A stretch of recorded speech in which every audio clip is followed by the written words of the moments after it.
Praise the lord. దేవునికి మహిమ కలుగును గాక. అందరూ బాగున్నారా? ఈ దినం దేవుని వాగ్దానం వర్ధిల్లదు, నీకు విరోధముగా రూపింపబడిన ఏ ఆయుధమును వర్ధిల్లదు.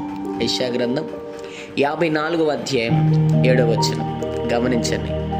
ఈ నెల మొదటి దినమున నా ప్రభు అంటున్నాడు, నీకు విరోధముగా, నీకు వ్యతిరేకంగా ఏ ఆయుధమును వర్ధిల్లకుండా నా ప్రభు నేను కాపాడతాడు. ప్రతి క్షణము ఈ నెలలో నా ప్రభు నేను భద్రపరచబోతున్నాడు. గమనించు, నా దేవుడు నీకు తోడై ఉన్నాడు. నీకు విరోధముగా ఏది రూపింపబడకుండా నా దేవుడి నెలంతా నేను సురక్షితమైన తన రెక్కల నీళ్ళలో కాపాడునుగాక. చిన్న మాట ప్రార్థన. ప్రేమగల మా తండ్రి, నీకు వందనాలు. ఉదయకాల సమయంలో బిడ్డలు మీరు దీవించి బలపరిచి వారు వెళ్తున్న ప్రయాణంలో, మార్గముల్లో, పనుల్లో, ప్రయత్నముల్లో ఇదేనో మీరు వారికి తోడుగా ఉండమని, నిశ్చయముగా వారికి విరోధముగా ఉన్న ప్రతిదీ కొట్టివేసి వారిని దీవించి బలపరచమని యేసు నామములో అడుగుతున్నాం తండ్రి.